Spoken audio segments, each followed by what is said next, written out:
চট্টগ্রাম থেকে শুরু হলো সরাসরি হজ ফ্লাইট। শাহ আমানত বিমানবন্দর থেকে 419 হজ যাত্রী গেলেন মদিনায়। একদিন পিছিয়ে মঙ্গলবার দেশে ফিরছেন খালেদা জিয়া। নেতাকর্মীদের সুশৃঙ্খলভাবে অভ্যর্থনা জানানোর আহ্বান মির্জা ফখরুলের। ময়মনসিংহের মহাসড়কে থ্রি হুইলার, ইজি বাইক সহ অবৈধ যানবাহনের দৌরাত্ম্য, প্রতিনিয়ত বাড়ছে দুর্ঘটনা, চালকদের প্রশিক্ষণ দাবি। এবং টাঙ্গাইলের ঘাটাইলে বোরো ধানের বাম্পার ফলন, নড়াইলে নদী খালের পানিতে লবণাক্ততা বাড়ায় সেচ কাজ ব্যাহত।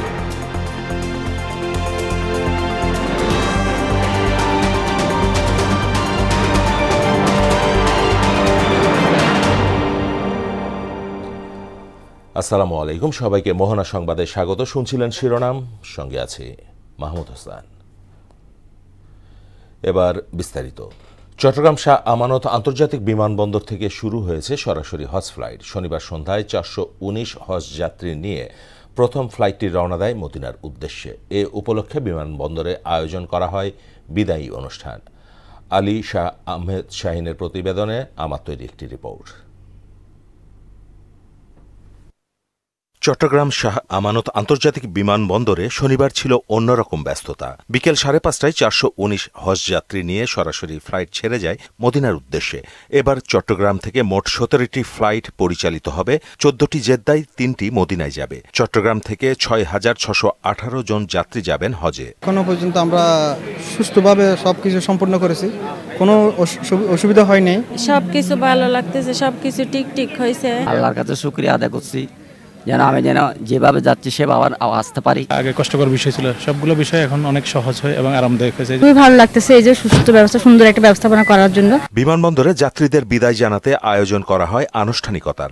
সরকার ও বিমান বাংলাদেশের যৌথ উদ্যোগে এবার হজ যাত্রা হচ্ছে আরও সহজ ও স্বাচ্ছন্দ্যময়। হজের সময়সীমা নির্ধারণ করা হয়েছে 42 থেকে 45 দিন। 419 জনের মধ্যে একটি যাত্রীরও কোনো অসুবিধা হয়নি, কোনো ভিসার অসুবিধা হয়নি, সকলের ভিসা ইস্যু হয়েছে।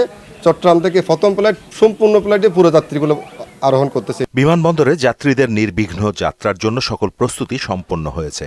হজ ফ্লাইটের জন্য আলাদা কাউন্টার, নিরাপত্তা ও স্বাস্থ্য সহায়তা দেওয়া হচ্ছে। হজ ব্যবস্থাপনার জন্য নিজস্ব স্বতন্ত্র একটা কমিটি করে দেওয়া হয়েছে। আমাদের হাজিদের সার্বিক দিক নির্দেশনা সহ তাদেরকে যাবতীয় হেল্প করার জন্য তারা তাদের কাজ চলমান রেখেছে। আমাদের সিকিউরিটির লোকজন সাদা পোশাকে থাকবে, আমাদের পর্যাপ্ত সিসিটিভি ক্যামেরা আছে এবং আমরাও বিমানবন্দরের পক্ষ থেকে আমাদের 4টি পালা করে আমরা 24 ঘন্টা ডিউটি করছি।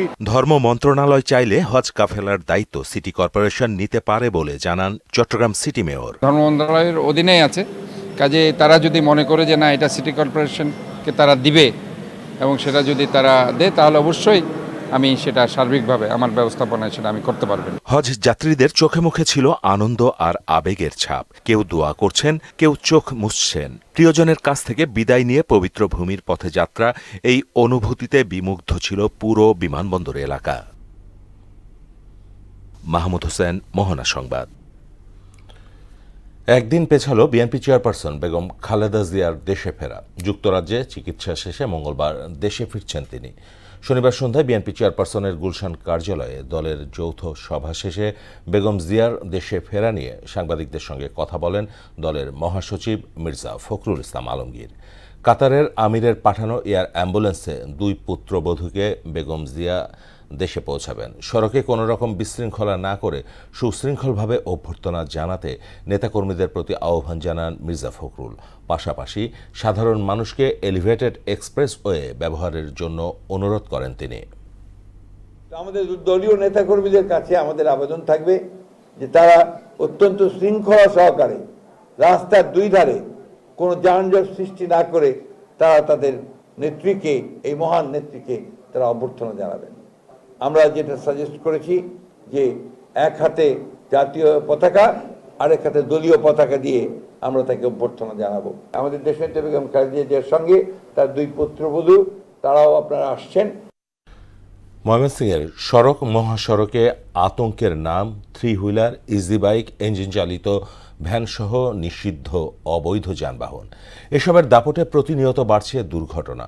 সচেতনতার পাশাপাশি অদক্ষ চালকদের প্রশিক্ষণের দাবি, নিরাপদ সড়ক চাই নেতাদের। প্রশিক্ষণ দেওয়া হচ্ছে বলছে বিআরটিএ। মফিজউদ্দিনের প্রতিবেদন, জানাচ্ছেন তাহসিন তারিন।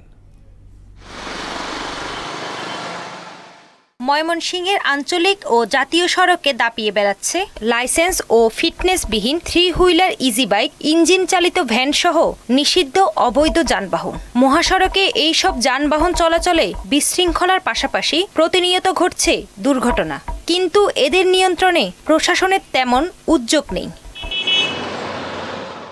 এইসব যানবাহন মহাসড়কে বাস, ট্রাকের সাথে পাল্লা দিয়ে চলতে গিয়ে প্রাণহানির পাশাপাশি পঙ্গুত্ব বরণ করছেন অনেকে। কিছু কিছু ডিস্ট্রিক্ট গাড়ি আছে যারা ড্রাইভার ব্যতীত ড্রাইভাররা ঘুমায়, হেল্পাররা চালায়। ড্রাইভাররা চালাইলে নিয়ন্ত্রণটা রাখতে পারতো, হেল্পাররা তো এদিক সেদিক করে, তার বিদায় আমাদের সিএনজি সাপ, তার বিদায় এগুলো অ্যাক্সিডেন্ট হইতেছে। রোড অ্যাক্সিডেন্টটা হয় 2-3টা ধাপ আছে, এর মধ্যে মনে করেন একটা ড্রাইভারের গাফিলতি আছে, মানে ওভার এক্সপিরিয়েন্সের লেগে ওই জায়গা দেখা গেছে ওভারটেকিং করতে যায়। তখন যাত্রীদের অভিযোগ, ভাঙা সড়ক, অদক্ষ চালক, দ্রুত গতিতে ওভারটেক, ঘুম ঘুম ভাব নিয়ে গাড়ি চালানোর কারণে ঘটছে দুর্ঘটনা। রাস্তার যে অবস্থা, মানে স্ট্যান্ডে ড্রাইভাররা তাড়াহুড়ার কারণে সিএনজি অ্যাক্সিডেন্ট হয়। মাঝে মাঝে বড় গাড়ি ওভারটেক করতে চায়, তখনই চাপে পড়ে সিএনজি অ্যাক্সিডেন্ট হয়। তো গাড়ি চালানোর নিয়মগুলো তারা সঠিকভাবে আর কি জানে না, তো সেই কারণে আর কি দুর্ঘটনা একটু বেশি হয়। ধৈর্যের অভাবে ড্রাইভাররা সঠিকভাবে লুকিং গ্লাসের ব্যবহার করছে না। তারা লুকিং গ্লাসের ব্যবহার না করে ঘাড় বাঁকিয়ে ডানে বামে দেখছে, এটা একটা অ্যাক্সিডেন্টের কারণ হতে পারে। ট্রাফিক আইন বিষয়ে প্রশিক্ষণ এবং লাইসেন্সবিহীন গাড়ি ও চালকদের বিরুদ্ধে ব্যবস্থা নেওয়ার দাবি জানান নিরাপদ সড়ক চাইয়ের নেতারা। দুর্ঘটনা রোধ করতে গেলে আমাদের প্রথমেতে প্রত্যেক সিএনজি যারা ড্রাইভার আছে তাদেরকে প্রশিক্ষিত করতে হবে, বিআরটিএর মাধ্যমে তাদেরকে ট্রেনিং দিতে হবে এবং তাদের ড্রাইভিং লাইসেন্স কনফার্ম করতে হবে। সড়ক দুর্ঘটনা রোধে চালকদের প্রশিক্ষণের পাশাপাশি সচেতন করা হচ্ছে। নির্বিঘ্নে নিরাপদে গাড়ি স্বচ্ছন্দভাবে গাড়ি চলাচল করতে পারে এবং দুর্ঘটনার জন্য কমতে পারে, দুর্ঘটনার জন্য হ্রাস পায়, সেই প্রক্রিয়ায় আমরা প্রশিক্ষণ প্রদান করে থাকি এবং এটা আমাদের প্রক্রিয়াটা চলমান। সড়ক মহাসড়কে এইসব যান চলাচল বন্ধে এখনই ব্যবস্থা না নিলে দুর্ঘটনার মাত্রা দিন দিন আরো বাড়বে। তাহসিন তারিন, মোহনা সংবাদ। দর্শক, এই বিষয়ে জানাতে ময়মনসিংহ থেকে আমাদের সঙ্গে সরাসরি যুক্ত হচ্ছেন সহকর্মী মফিজউদ্দিন। মফিজ, সড়কে 3 হুইলার ইজি বাইকের চলাচল নিয়ন্ত্রণে প্রশাসনের পক্ষ থেকে কোনো উদ্যোগ নিয়েছে কিনা জানাবেন। জি, আপনাকে ধন্যবাদ। আসলে ময়মনসিংহে ব্যাটারি চালিত যে অটো রিক্সা রয়েছে সেগুলা কিন্তু দিন দিন তাদের দূরত্ব বেড়ে গিয়েছে। এখন তাদেরকে প্রশিক্ষণের জন্য বিআরটিএ যেমন ঠিক আমাদেরকে জানিয়েছেন যে প্রতি মাসে 2টা থেকে 3টা প্রশিক্ষণ তারা কিন্তু নিচ্ছেন, তারা যাতে এই মহাসড়কে যেন রুট অ্যাক্সিডেন্ট যত অনেকাংশে হ্রাস পায় সেই জন্য বিআরটিএ ময়মনসিংহের যারা কর্মরত আছেন তারা আমাদেরকে বারবার বলছেন যে আসলে একেবারে তো দুর্ঘটনা হ্রাস করা সম্ভব নয়, তো যতটুকু সম্ভব তারা চেষ্টা চালিয়ে যাচ্ছেন তাদের এই দুর্ঘটনা থেকে তারা যেন মুক্তি, সাধারণ মানুষকে তারা মুক্তি দিতে পারেন। তার জন্য যারা পেশাদার যে গাড়ি চালক রয়েছে তাদেরকে তারা পেশাদার 5 বছর যারা ড্রাইভিং লাইসেন্স নিয়েছেন তাদেরকে কিন্তু তারা প্রশিক্ষণ দিয়ে যাচ্ছেন। এবং বিআরটিএ শুধু এটা নয়, শুধু প্রশিক্ষণ নয়, প্রশিক্ষণের পাশাপাশি সচেতন করার জন্য কিন্তু তারা প্রচুর ময়মনসিংহে কাজ করছেন। কিছুদিন আগেও আমাদের সাথে কথা হয়েছে যে তারা প্রতি মাসে তারা কিন্তু চালকদের জন্য তারা যাতে রোড অ্যাক্সিডেন্ট অনেকটা হ্রাস পায় সেই জন্য তারা কাজ করছেন।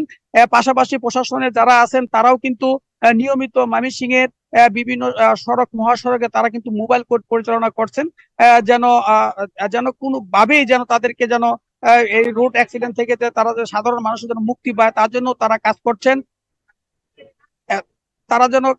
করছেন। এবং পাশাপাশি ময়মনসিংহে কিন্তু এই বছরে কিন্তু 79টি রোড অ্যাক্সিডেন্ট হয়েছে, তার ভিতরে 70 জন কিন্তু মৃত্যুবরণ করেছে এবং 85 জন কিন্তু তারা আহত হয়েছেন। এবং তাদেরকে প্রতি সপ্তাহে কিন্তু বিআরটিএ তাদেরকে মোবাইল কোর্ট পরিচালনা করে তাদেরকে সতর্কতা অবলম্বন করে যাচ্ছেন। এই ছিল ময়মনসিংহ থেকে সর্বশেষ 3 হুইলার নিয়ে তথ্য। মফিজ, আপনাকে ধন্যবাদ। টাঙ্গাইলের ঘাটাইলে শুরু হয়েছে কৃষকের সোনালী স্বপ্ন বোরো ধান কাটা। আবহাওয়া ভালো থাকায় চলতি মৌসুমে বোরো ধানের বাম্পার ফলন হয়েছে, তবে নতুন ধানের দাম বাজারে কম থাকায় হাসি নেই কৃষকের মুখে। ফলন ভালো হওয়ায় উৎপাদনের লক্ষ্যমাত্রা ছাড়িয়ে যাবে বলছে কৃষি বিভাগ। গোলাম মোস্তফার প্রতিবেদন, জানাচ্ছেন বুসরাত জাহান। টাঙ্গাইলের ঘাটাইল উপজেলার যে দিকেই তাকানো যায় সেদিকেই চোখে পড়ে সোনা রঙে ধানের ঝিলিক। সবখানি বোরো ধান কাটার উৎসবে মেতে উঠেছে কৃষকরা। প্রচণ্ড গরম উপেক্ষা করে কৃষক ও শ্রমিকরা দিনভর কাটছে ধান।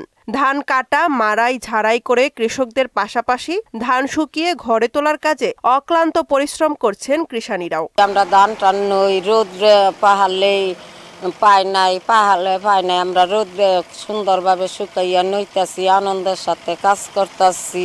কোনো রকম ঝড় বৃষ্টিও পাই নাই, আল্লাহর মতে কোনো পোকমাকড়ও ধরে নাই।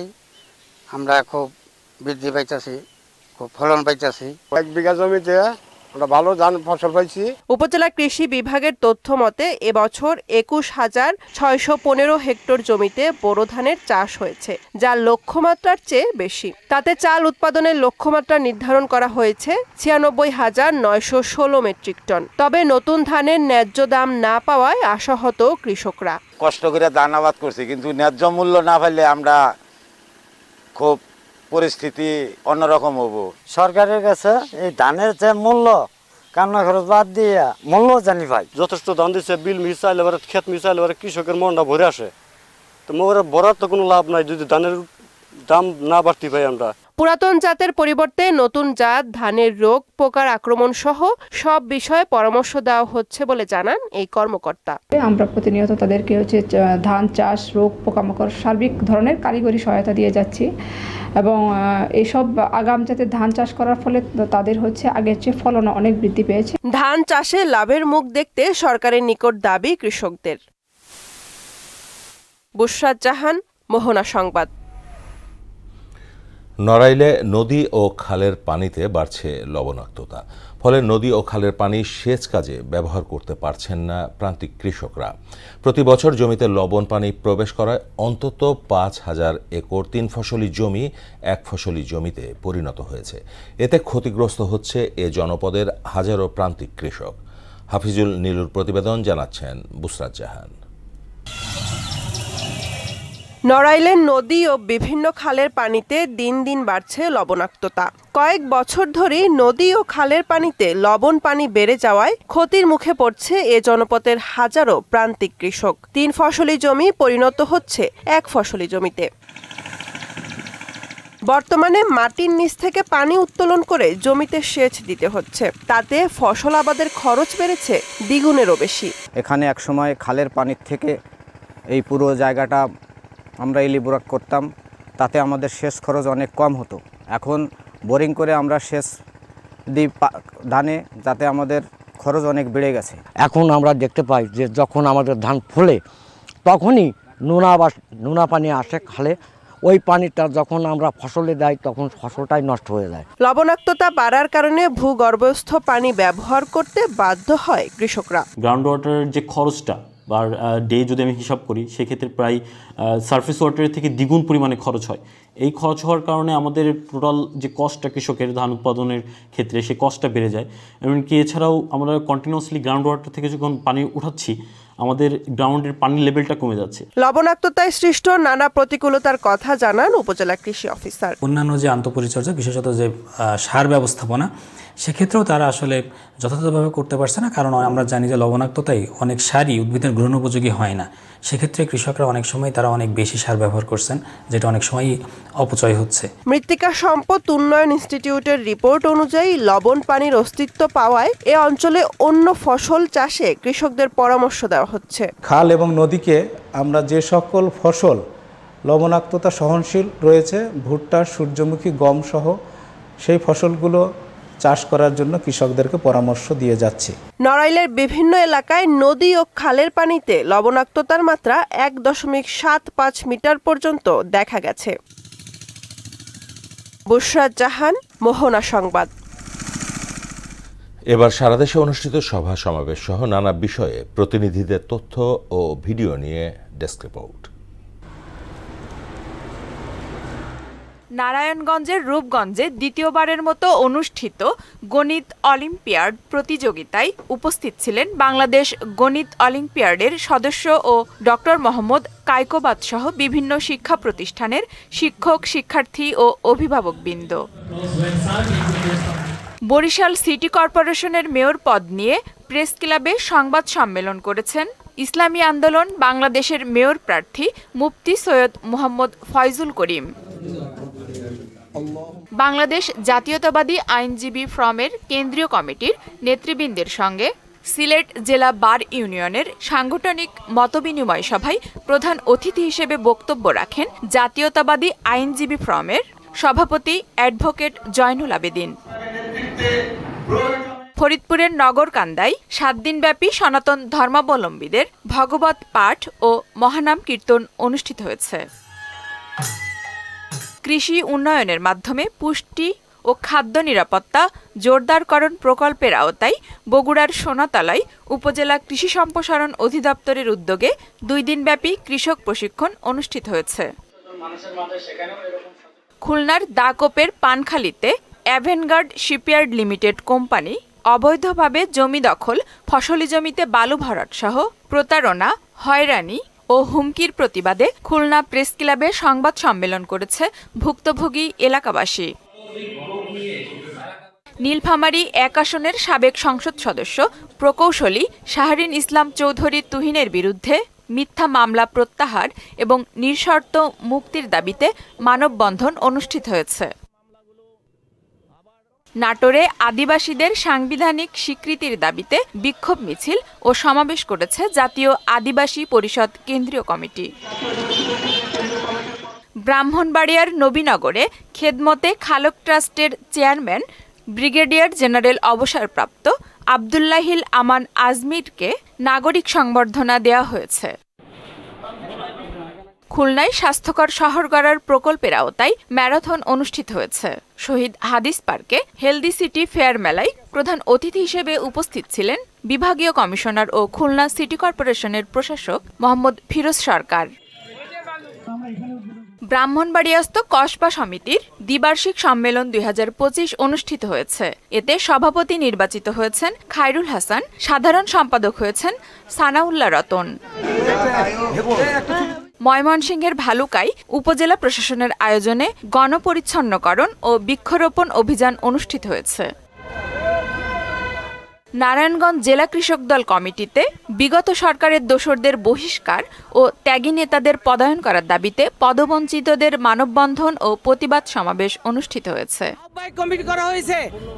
ফরিদপুরের শিবরামপুর আরডি স্কুল মাঠে আরাফাত রহমান কোকো স্মৃতি ফুটবল টুর্নামেন্ট নাইট ফুটবল খেলায় উপস্থিত ছিলেন কৃষক দলের কেন্দ্রীয় কমিটির সাধারণ সম্পাদক শহীদুল ইসলাম বাবুল। আফরিন পপি, মোহনা সংবাদ। ফরিদপুরের দুর্গম পর্দার চরে অনাবাদি জমিতে ভুট্টা চাষ করে জীবনমান পরিবর্তন করেছেন চাষিরা। বিঘা প্রতি 15 থেকে 17 হাজার টাকা খরচে ভুট্টা চাষ করে বিক্রি করছেন 40 থেকে 45 হাজার টাকায়। এবছর 60,000 মেট্রিক টন ভুট্টা পাওয়া যাবে বলে জানিয়েছে কৃষি অফিস। আশিস পোদ্দার বিমানের প্রতিবেদন জানাচ্ছেন তাহসিন তারিন।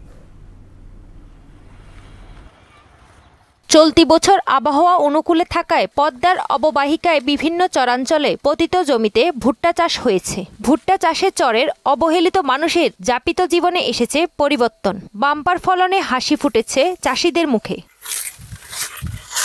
জেলায় এবছর 6,000 হেক্টর জমিতে ভুট্টা আবাদ হয়েছে। তাতে উৎপাদনের লক্ষ্যমাত্রা নির্ধারণ করা হয়েছে 60,000 মেট্রিক টন। রোগবালাই ও উৎপাদন খরচ কম হওয়ায় জেলায় দিন দিন বাড়ছে ভুট্টার আবাদ। তাতে খুশি চাষিরা। ভুট্টা আমাদের চরাঞ্চলে আল্লাহ দিলে ভুট্টা খুব ভালো ফলন হয়েছে। এবার ফলনও ভালো হয়েছে আমার ফরিদপুর শহরে।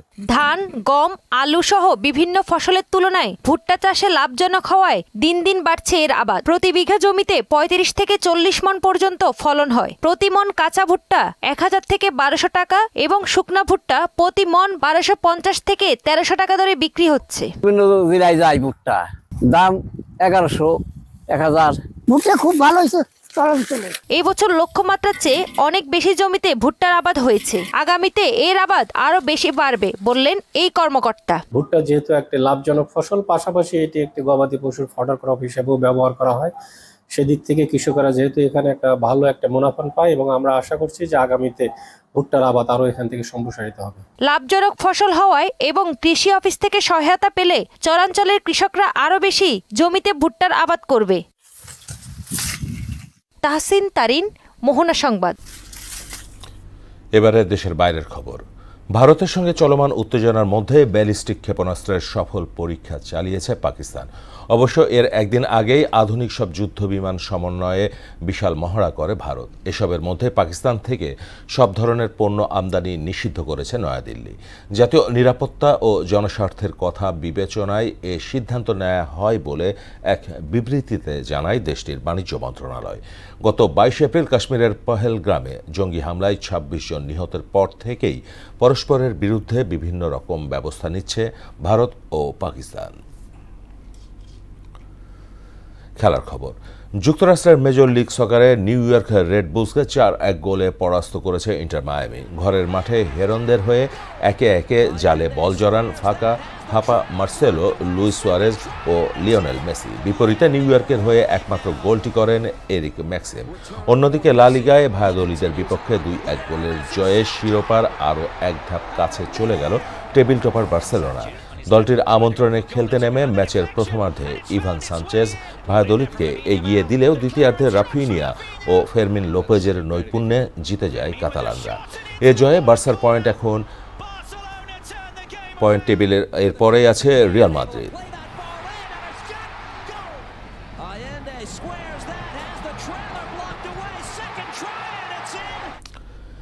দর্শক, এই পর্যায়ে জানিয়ে দিচ্ছি আজকের সংবাদপত্রের গুরুত্বপূর্ণ শিরোনাম।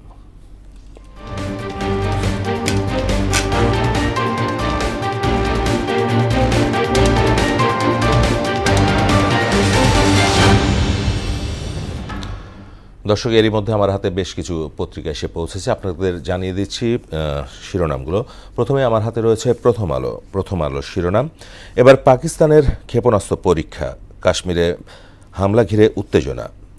কাতারের আমিরের এয়ার অ্যাম্বুলেন্সে মঙ্গলবার দেশে ফিরবেন খালেদা জিয়া। চট্টগ্রামের 15টি উপজেলার মধ্যে সন্ত্রাসের ঘটনা বেশি রাউজানে, খুন পাল্টা খুন 4 দশক ধরে।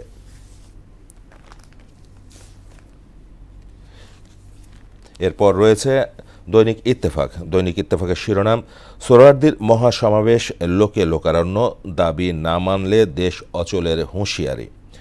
নারী সংস্কার কমিশন বাতিল সহ হেফাজতের 12 দফা। ভর্তুকি নিয়ে চাপ দিলে IMF-এর চুক্তি থেকে বের হয়ে যাব, প্রধান উপদেষ্টার বিশেষ সহকারী। এরপর রয়েছে দৈনিক সমকাল, জানিয়ে দিচ্ছি সমকালের শিরোনাম, লোকসানের সময় দীর্ঘ হচ্ছে ছোট খামারিদের, আরও 5000 নতুন রোহিঙ্গা কক্সবাজারে। আওয়ামী লীগ নিষিদ্ধ, নারী সংস্কার কমিশন বাতিল সহ 12 দফা। ভারত পাকিস্তান সংঘাত উত্তেজনার মধ্যেই ক্ষেপণাস্ত্র পরীক্ষা ইসলামাবাদের। এরপর রয়েছে বাংলাদেশ প্রতিদিন, জানিয়ে দিচ্ছি তার শিরোনাম, জামায়াত আমির বলেছেন ফেব্রুয়ারি কিংবা এপ্রিলে নির্বাচন হওয়া উচিত। ঢাকায় হেফাজতে ইসলামের মহাসমাবেশ, পবিত্র কোরআন বিরোধী প্রতিবেদন বাতিল করুন, আপাতত হার্ড লাইন নয়, সপরিবার অ্যাকাউন্ট জব্দে ব্যবসায়ীরা কিংকর্তব্য বিমূঢ়। ক্ষেপণাস্ত্রের পাল্টা ক্ষেপণাস্ত্র, পাকিস্তানের পণ্য আমদানি নিষিদ্ধ করল ভারত, EVM-এ এখনও জটিলতা। এরপর রয়েছে দৈনিক যুগান্তর, রাজনৈতিক দলগুলোর মধ্যে মতপার্থক্য, 3 ইস্যু ঘিরেই সংকট। হেফাজতে ইসলামের মহাসমাবেশে হুঁশিয়ারি, কুরআন সুন্নাহ বিরোধী সিদ্ধান্তে ছাড় নয়। টাস্কফোর্সের অগ্রগতি প্রতিবেদন, সাগর রুনি হত্যায় অংশ নেন 2 জন। এরপর রয়েছে দ্য ডেইলি স্টার, তাদের শিরোনাম, Pakistan test missile system, disband women's reform commission. দর্শক, এই ছিল সংবাদপত্রের গুরুত্বপূর্ণ শিরোনাম। শেষ করব মোহনা সংবাদ, যাবার আগে শিরোনামগুলো আরও একবার।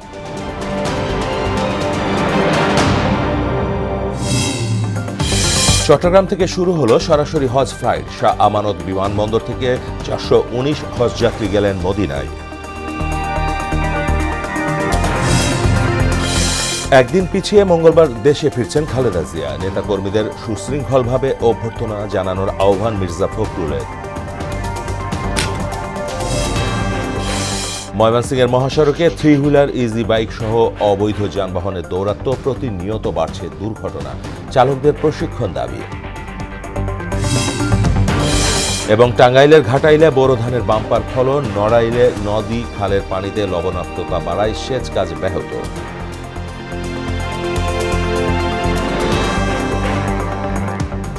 এই ছিল মোহনা সংবাদে। পরবর্তী সংবাদ দুপুর 1টায়। এর আগে দুপুর 12টায় দেখবেন সংবাদ এক নজরে। মোহনার সবশেষ খবর জানতে ভিজিট করুন www.mohana.tv। সংবাদ দেখতে পারেন ফেসবুক ও ইউটিউবে। এতক্ষণ সঙ্গে থাকার জন্য সবাইকে ধন্যবাদ।